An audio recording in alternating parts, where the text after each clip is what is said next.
7장 멜기세덱의 대제사장직. 멜기세덱은 살렘의 왕으로서 지극히 높으신 하나님의 제사장 일을 겸하고 있었습니다. 그래서 아브라함이 여러 왕들과 싸워 이기고 돌아왔을 때 그를 맞아 축복해 주었습니다. 그때 아브라함은 전리품 10분의 1을 멜기세덱에게 바쳤습니다. 멜기세덱이라는 이름은 정의를 뜻하고 나라 이름인 살렘은 평화를 뜻합니다. 그 이름의 뜻대로 그는 정의의 왕인 동시에 평화의 왕이기도 합니다. 멜기세덱에게는 아버지도 어머니도 없으니 족보도 또한 없습니다. 그는 출생도 사망도 없어서 그 생명이 하나님의 아들과 같으며 영원한 제사장 일을 맡아보는 사람입니다. 멜기세덱이 얼마나 위대한 인물인가를 곰곰이 생각해 봅시다. 첫째, 그는 하나님께서 제일 먼저 택하신 사람이라는 점입니다. 그래서 대선조인 아브라함까지도 멜기세덱에게 전리품의 10분의 1을 바친 것입니다. 만일 멜기세덱이 레위 가문의 제사장이라면 아브라함이 그렇게 한 것에 대해 하등 이상해할 것이 없겠지요. 하나님의 백성은 그들의 친족인 제사장들을 위해 수입의 10분의 1을 주어야 할 의무가 율법으로 제정되어 있기 때문입니다. 그러나 멜기세덱은 아브라함의 후손이 아니었는데도 아브라함에게서 10분의 1을 받았습니다. 둘째, 멜기세덱이 위대한 아브라함을 축복했다는 점입니다. 누구나 아는 대로 축복하는 사람은 언제나 축복받는 사람보다 더 위대한 사람입니다. 셋째, 똑같이 10분의 1을 받은 유대인 제사장들은 장차 죽을 인간이었지만 멜기세덱은 영원히 살아있다고 전해지고 있습니다. 넷째, 레위도 10분의 1을 받는 이스라엘 사람이었지만 결국 아브라함을 통해서 멜기세덱에게 10분의 1을 준 셈입니다.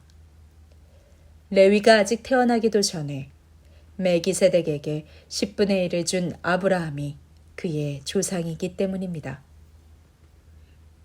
다섯째, 만일 이스라엘의 제사장들과 그들의 율법이 우리를 구원할 수 있다면 왜 하나님께서는 아론의 지위와 동등한 제사장이 아니라 멜기세덱과 같은 지위의 제사장인 그리스도를 보내셨겠습니까? 이스라엘의 제사장들은 모두 아론의 주의를 계승한 사람들이 아닙니까? 하나님께서 새로운 계통의 제사장을 보내실 때는 그것을 받아들이기 위하여 하나님의 율법도 바꾸셔야 됩니다. 그런데 모세가 유다 지파에게 제사장 일을 맡긴 일이 없는데도 불구하고 그리스도께서는 레위 지파가 아니라 제사장으로서는 선택받은 일이 없는 유다 지파에서 나셨습니다. 그러니 우리는 하나님의 방법이 바뀌었다는 것을 알 수 있습니다. 이 사실은 그리스도께서 멜기세덱의 지위와 동등한 새로운 대제사장으로 오신 것으로 보아 더 분명합니다. 이 새로운 대제사장은 레위 지파에 속한 낡은 율법의 요구에 따라 되신 것이 아니라 다함이 없는 생명에서 흘러나오는 힘을 근거로 하여 되신 것입니다. 그래서 시편 기자도 그분을 가리켜 당신은 멜기세덱과 같은 위치에서는 영원한 제사장이십니다 라고 한 것입니다. 혈통을 존중하던 옛 율법 규정은 아무런 역할을 못하기 때문에 폐지되었습니다. 그것은 사람을 구원할 힘이 없는 무익한 것이어서 아무도 하나님과 실제적으로 바른 관계를 가질 수 없게 만들었습니다. 그러나 지금 우리는 많은 희망을 갖게 되었습니다. 그리스도께서 우리를 하나님이 받으실 만한 사람으로 만들어 주시고 또 우리가 하나님께 가까이 나아갈 수 있게 되었기 때문입니다. 하나님께서는 맹세까지 하시면서 그리스도를 영원한 대제사장으로 세우셨습니다. 하나님께서 이렇게 제사장들을 세우실 때 맹세까지 하신 일은 일찍이 한 번도 없었습니다. 그러나 그리스도에 대해서만은 이렇게 말씀하셨습니다. 여호와 한 번 맹세하셨으니 결코 물리지 않으시리라. 너는 영원히 제사장이 되리라. 멜기세덱을 이어받아 제사장이 되리라. 이 같은 하나님의 맹세로 그리스도께서는 새롭고 더 나은 계약의 확실성을 영원히 보증하실 수 있는 것입니다. 옛 계약 아래서는 많은 제사장들이 필요하였습니다. 나이 많은 제사장이 죽으면 다른 사람을 그 자리에 세워 제사장직을 이어나가야 했습니다. 그러나 예수께서는 영원히 사시는 분이시므로 제사장직을 영원토록 맡아보십니다. 영원히 살아계신 예수께서는 하나님 우편에 앉아 사람들의 죄를 짊어지려고 자신이 피를 흘렸다는 사실을 하나님께 회상시켜 드리고 계시기 때문에 자신을 통해서 하나님께로 다가오는 사람들을 완전히 구원하실 수 있습니다. 그러니 그리스도야말로 참으로 우리가 필요로 하는 대제사장이 아니고 누구시겠습니까? 그분은 거룩하고 흠도 죄의 얼룩도 없으시고 죄인들에 의해서 더럽혀지지도 않으셨습니다. 하늘에는 그분을 위한 영예로운 자리가 마련되어 있습니다. 그분은 다른 제사장들처럼 먼저 자신의 죄를 씻은 후 다른 사람들의 죄를 씻기 위해 날마다 동물의 피를 드릴 필요가 없습니다. 그분은 십자가에 달려 자신을 단 한 번 희생제물로 드리심으로써 그 모든 일을 완성하셨기 때문입니다. 옛 제사제도의 굴레 속에서는 아무리 대제사장이라 할지라도 악에서 완전히 벗어날 수 없는 연약하고 죄 많은 인간이었습니다. 그래서 후에 하나님께서는 맹세까지 하면서 완전하신 아들을 영원한 대제사장으로 임명하신 것입니다. 8장 새 계약의 대제사장. 다시 요약해서 말한다면 우리의 대제사장은 바로 그리스도이시며 지금 그분은 하늘에서 가장 영예로운 자리인 하나님의 오른편에 앉아 계시다는 것입니다. 그분은 인간이 아닌 주님의 손으로 지으신 참 예배의 장소인 하늘의 성전에서 제사장 일을 하고 계십니다. 모든 대제사장들이 예물과 희생제물 드리는 일을 해왔듯이 그리스도께서도 제물 드리는 일을 하신 것입니다. 그러나 그리스도께서 드리신 희생제물은 땅 위의 제사장들이 드린 희생제물보다 훨씬 더 값진 것입니다. 만일 그리스도께서 아직도 땅 위에 계신다면 옛 유대의 희생제사 제도를 따르는 제사장들이 있는 한 결코 제사장이 되시지는 않았을 것입니다. 땅 위에 제사장들이 들어가 일하는 성전은 하늘에 있는 본래의 성전을 본떠서 만든 것에 지나지 않습니다. 모세가 성막을 세우려고 했을 때 하나님께서는 시내산에서 이르신 대로 하늘에 있는 성전을 그대로 본떠서 만들라고 경고하셨기 때문입니다. 그리스도께서는 지금 하늘의 대제사장으로서 옛 율법 아래서 섬기던 대제사장들보다 더 중요한 임무를 담당하고 계십니다. 그리스도께서 우리에게 전해주시는 하나님의 새 계약에는 훨씬 더 나은 약속이 들어있기 때문입니다. 옛 계약은 이미 효력이 없습니다. 만일 그것이 흠이 없었다면 또 다른 계약을 무엇 때문에 세웠겠습니까? 하나님께서는 옛 계약에서 흠을 발견하시고 다음과 같이 말씀하셨습니다. 내 백성아, 너희는 똑똑히 듣고 알아라. 이제 얼마 있지 않으면 내가 이스라엘과 유다 백성 전체를 상대로 새 계약을 체결하겠다. 물론 내가 그들의 조상과도 계약을 체결한 일이 있었으나 이번에는 그것과 아주 다른 새 계약이다. 그들의 조상들이 애굽에서 종살이를 하고 있을 때에 나는 그들을 데리고 나왔다. 내가 그렇게 그들을 해방시키던 날에 그들과 계약을 체결하였다. 나는 그 계약을 충실하게 지켜주었으나 그들이 일방적으로 그 계약을 깨뜨려 버렸다. 그래서 나는 그들을 미워하고 징계하였다. 그러나 이제 내가 이스라엘 백성과 체결하려는 새 계약은 계약 자체가 완전히 옛 것과 다를 것이다. 이 계약은 내가 각 사람과 개인적으로 체결하겠다. 나는 이제 나의 새 계약을 돌판에 써서 그들에게 주지 않고 그들 각자의 마음과 양심에 새겨놓겠다.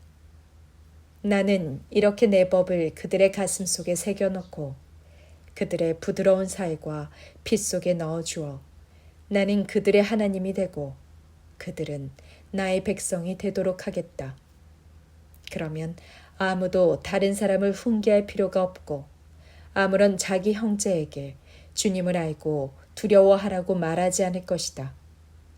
그때에는 가장 천한 사람에게 가장 존귀한 사람에 이르기까지 모든 사람이 내가 누구인가를 알 것이기 때문이다.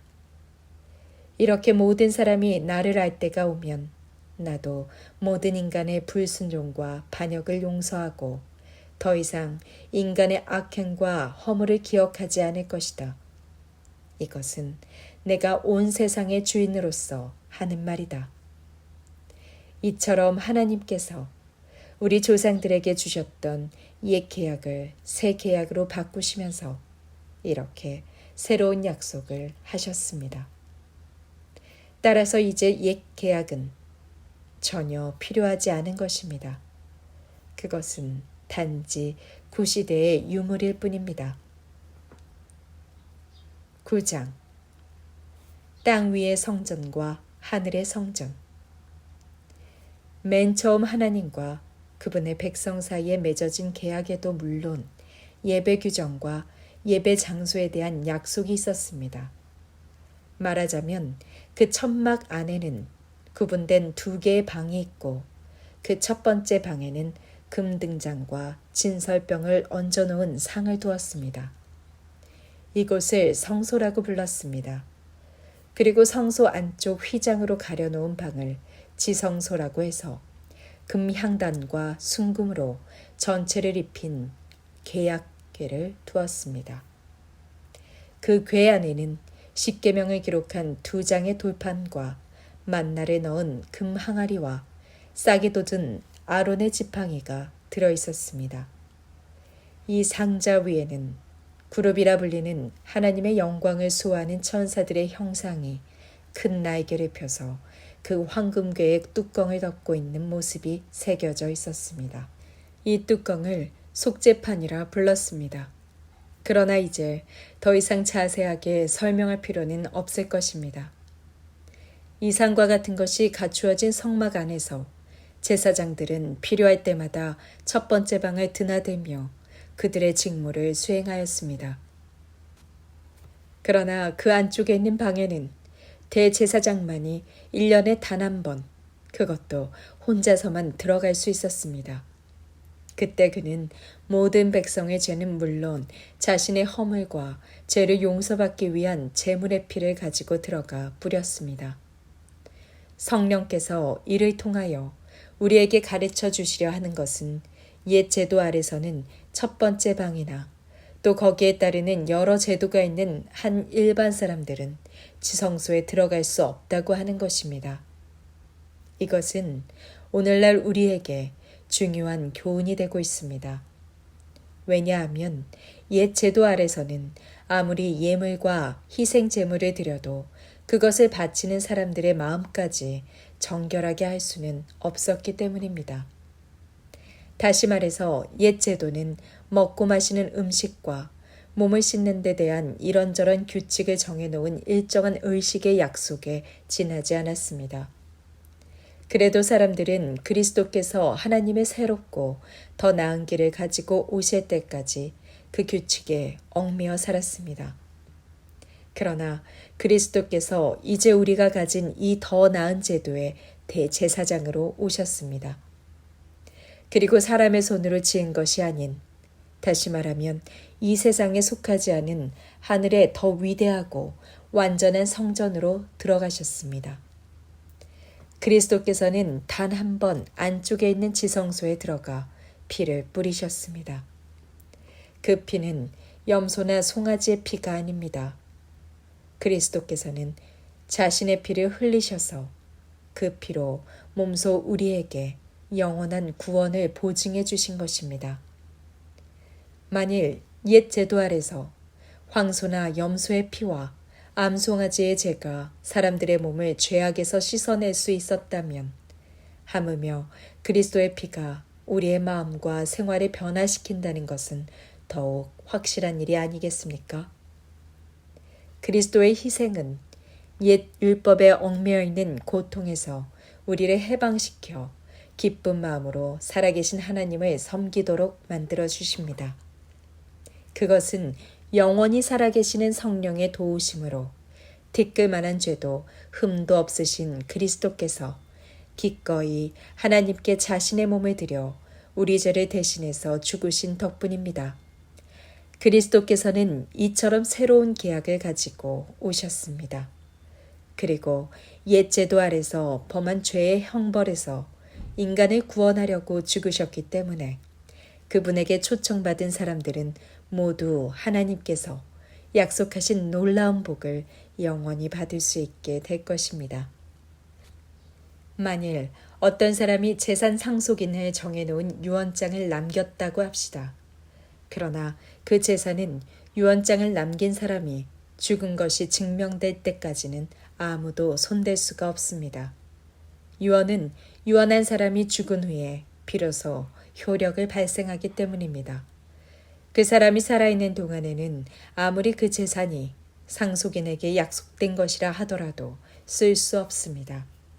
이런 이유로 첫 번째 계약도 효력은 발생하려면 그리스도의 죽으심을 증명할 피가 뿌려져야 했던 것입니다. 모세는 백성들에게 하나님의 율법을 다 들려준 후에 물에 섞은 송아지와 염소의 피를 웃을 조와 붉은 양털에 묻혀서 계약의 책과 모든 백성에게 뿌렸습니다. 그리고 모세는 이렇게 말하였습니다. 이 피는 하나님과 여러분 사이에 맺은 계약이 효력을 발생하였다는 표입니다. 이것은 하나님의 명령에 따라 여러분과의 사이에 세우게 된 것입니다. 또 모세는 성막과 예배에 쓰이는 모든 기구에도 이와 같이 피를 뿌렸습니다. 옛 율법 아래서는 모든 것이 피로써 깨끗해졌다고 할 수 있습니다.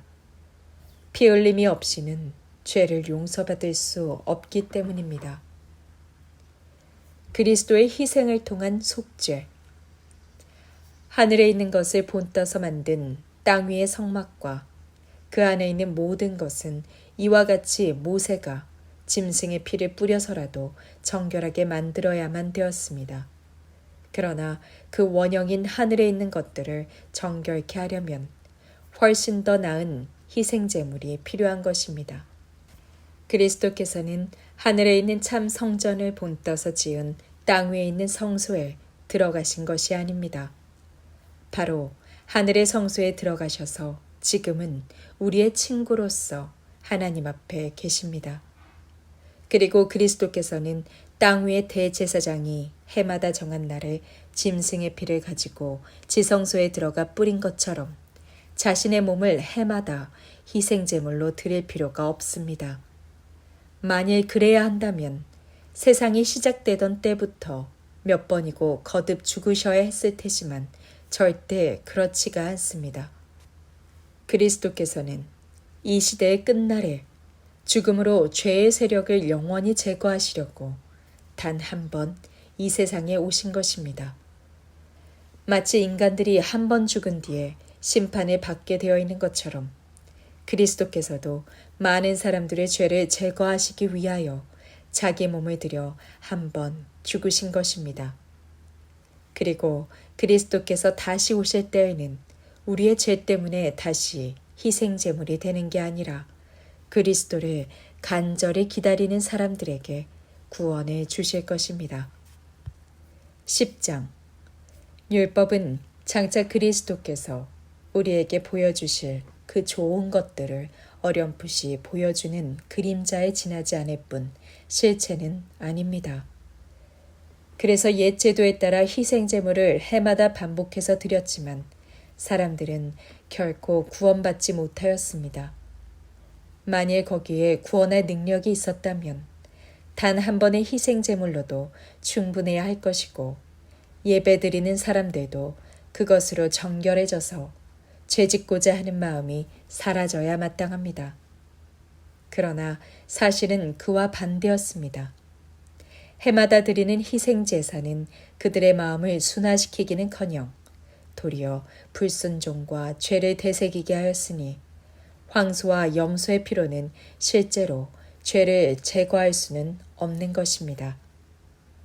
그리스도께서 이 세상에 오셨을 때 이렇게 말씀하신 것도 이 때문입니다. 오 하나님, 황소와 염소의 피로는 흡족해 하실 수 없는 당신은 당신의 제단의 희생제물로 삼으시려고 저를 인간이 되게 하셨습니다.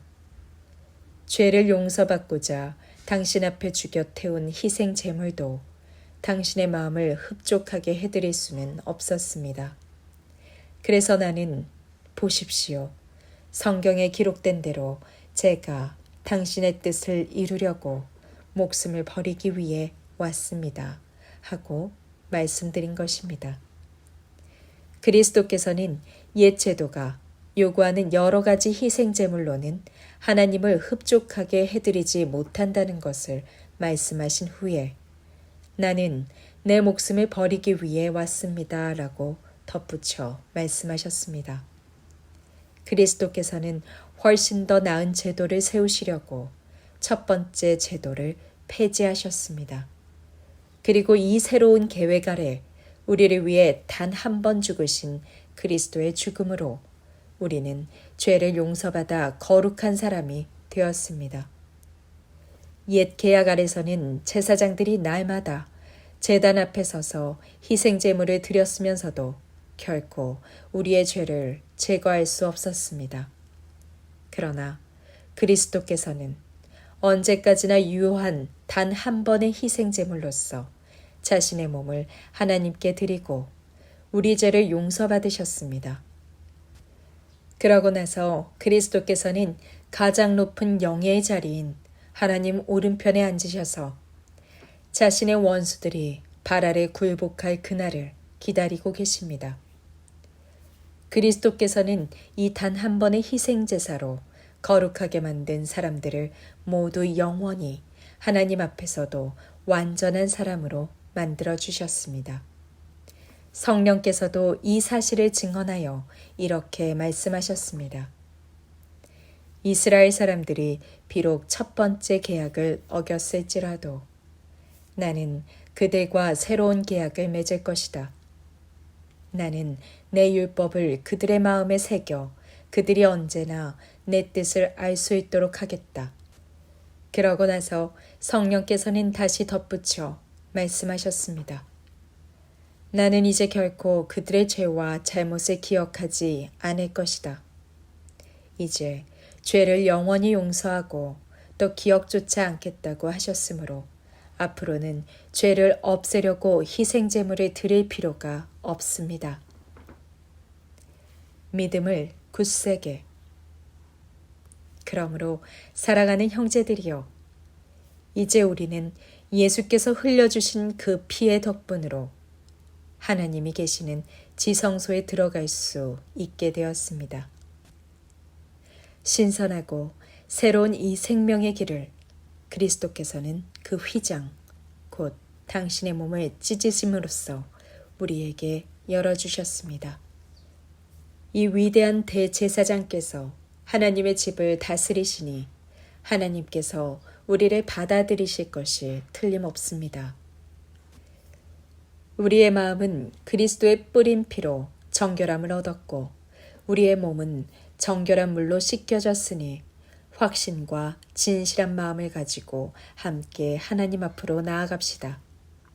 지금 우리는 하나님께서 약속해 주신 구원의 희망을 가지고 기다립니다. 우리는 아무런 의심도 하지 않습니다. 구원이 우리의 것이라는 사실을 누구에게나 말할 수 있습니다. 하나님께서 말씀하신 것을 그대로 실행하시리라는 것은 분명하기 때문입니다. 하나님께서 우리에게 베풀어 주신 모든 일에 응답하여 우리도 서로 돕고 친절히 대하며 선한 일을 힘써 행합시다. 어떤 사람들처럼 교회에 모이는 일을 게을리해서는 안 됩니다. 주께서 다시 오실 날이 가까워 옵니다. 더욱 서로 격려하고 충고합시다. 만일 누구든지 죄를 용서받을 수 있는 이 진리를 알고도 다시 구세주를 거부하고 죄를 계속 범한다면 그는 그리스도의 죽음으로도 용서받을 수 없습니다. 그런 죄는 용서받을 길이 전혀 없습니다. 그런 사람들에게는 대적하는 자들을 모조리 불에 태워 버리시는 하나님의 무서운 진노와 엄한 형벌이 기다리고 있을 따름입니다. 모세의 율법을 거역하는 자도 두세 명의 증인만 있으면 용서받지 못하고 죽임을 당하였습니다. 그런데 하물며 하나님의 아들을 짓밟고 죄를 정결케 하신 그리스도의 피를 무시하거나 부정한 것으로 보며 또 하나님의 자비를 그분 백성들에게 가져다 주시는 성령을 모욕하고 부끄럽게 하는 자에게는 얼마나 더 큰 형벌이 내릴 것인지 생각해 보십시오. 우리는 다음과 같이 말씀하신 분을 알고 있습니다. 정의는 내게 속한 것이다. 내가 갚아줄 것이다. 또 주께서 친히 당신의 백성을 심판하실 것이다 라고 하신 분도 알고 있습니다. 살아계신 하나님의 심판의 손에 올려진다는 것은 얼마나 무서운 일이겠습니까? 처음으로 그리스도를 알게 되던 때의 아름다운 날들을 언제까지나 잊어버리지 마십시오. 또 무서운 고난을 겪으면서도 주님과 함께 이겨낸 그 사실을 기억하십시오. 어떤 때 여러분은 조소를 당하고 매를 맞기도 하였으며 또 어떤 때는 그런 고통을 당하는 사람들에게 동정을 베풀기도 하였습니다. 감옥에 갇힌 자들과 아픔을 함께하고 또 여러분의 재산을 다 빼앗긴다 해도 기쁨으로 견뎌낸 일도 있었습니다. 그렇게 할 수 있었던 것은 하늘에 있는 더 좋은 것이 영원히 여러분의 것이 되어 기다리고 있음을 믿기 때문이었습니다. 그러므로 여러분은 어떤 일이 닥치더라도 주님을 믿고 의지하는 마음을 잃어버리지 마십시오.